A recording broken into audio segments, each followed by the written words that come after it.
Today I am going to recite Surah Hud ayah number 21 to 23 with meaning. أعوذ بالله من الشيطان الرجيم. ശപിക്കപ്പെട്ട പിശാചിൽ നിന്ന് ഞാൻ അല്ലാഹുവിനോട് അഭയം തേടുന്നു. ബിസ്മില്ലാഹിർ റഹ്മാനിർ റഹീം. പരമകാരുണികനും കരുണാനിധിയുമായ അല്ലാഹുവിന്റെ നാമത്തിൽ. ഉലൈക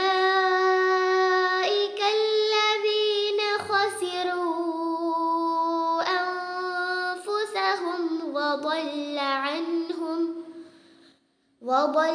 عنهم ما كانوا يفترون.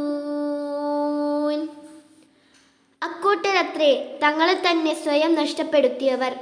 അവർ കെട്ടിച്ചമച്ചിരുന്നത് എല്ലാം അവരെ വിട്ടു തെറ്റി മറഞ്ഞു പോകുകയും ചെയ്യുന്നതാണ്.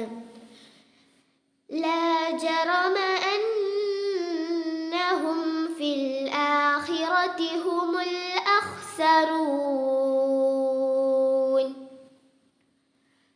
നിസ്സംശയമത്രേ അവർ തന്നെയാണ് പരലോകത്തിൽ ഏറ്റവും നഷ്ടക്കാർ എന്നുള്ളത്. ഇന്നല്ലദീന ആമനൂ വഅമിലുസ്സാലിഹാതി വഅഖ്ബതൂ ഇലാ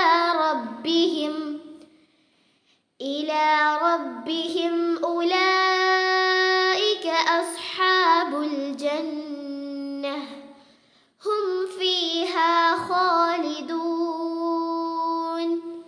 നിശ്ചയമായും വിശ്വസിക്കുകയും സൽക്കർമ്മങ്ങൾ പ്രവർത്തിക്കുകയും തങ്ങളുടെ റബ്ബിങ്കിലേക്ക് മടങ്ങി വിനയപ്പെടുകയും ചെയ്തിട്ടുള്ളവർ അക്കൂട്ടർ സ്വർഗത്തിന്റെ ആൾക്കാരാകുന്നു.